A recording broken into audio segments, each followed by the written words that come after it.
Hey guys, so today is an extremely exciting day for me and I'm going to explain why. So as many of you will know, I was very sick at the beginning of this year and I ended up having to have major surgery, major abdominal surgery, where they removed a large part of my colon, and that left me with a stoma bag. I've been pretty honest and open about my experience on here in the hope that it can break down some taboos and it will help other people. So I felt an overwhelming sense of pride and also emotion when I was asked to partner with the Lego Group on a really incredible product that they've brought out. Even before I took the briefing call with them, I felt so full of emotion and almost pride that I get to be a spokesperson for this sort of thing. Like, it actually makes me tear up thinking about it because it's so important. So anyway, before I get too soppy with you guys, I wanted to introduce you to the Lego Friends playset. So this is set in Heart Lake City. The amazing thing about this is that Lego Friends are really championing representation.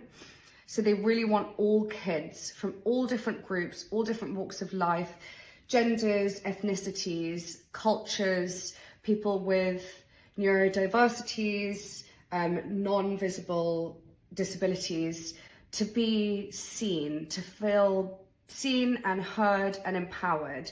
And I think it's so cool that they've decided to include in this beautiful water scene, there's a girl called Sarah who is representing an ostomy bag. So I'll take her out and I'll show you the whole thing anyway. But to see like a little girl wearing a stoma bag or an ostomy bag with a scar down her tummy in this sort of scene is just really incredible. And I think that it's incredible for a number of different reasons. One of them is that, you know, if you're like me, you like to engage and play with your child, it's a really great way to engage in conversation about people that are unique, that have differences. And, you know, toys are really a child's entry point into the world. They're so fundamental in their development and their upbringing. So I think that it's really important for all of our children to see lots of different people that look different.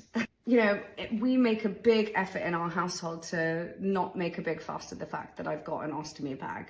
Leo is one of the few people that I would happily change my bag in front of because he is so beautifully just innocent, and he just would never judge anybody for looking a certain way. And I really want that to continue, and for him to kind of continue my legacy as being a spokesperson for trying to break down these taboos throughout his whole, you know, journey of life, whether that's, you know, starting at nursery and then going to prep school and then middle school and then bigger school and then university. Like, I want him to feel so proud of one of his parents for having this and for having survived a really tough health journey, so that he can talk super freely in front of his friends and not feel embarrassed about it. And equally, you know, there are children, like, you know, we all know that health doesn't discriminate. There are children that have to have these potentially life-changing operations that can be really quite hard to adapt to physiologically and psychologically. And for them to be able to see that there is a toy that looks like them is just the coolest thing to me ever.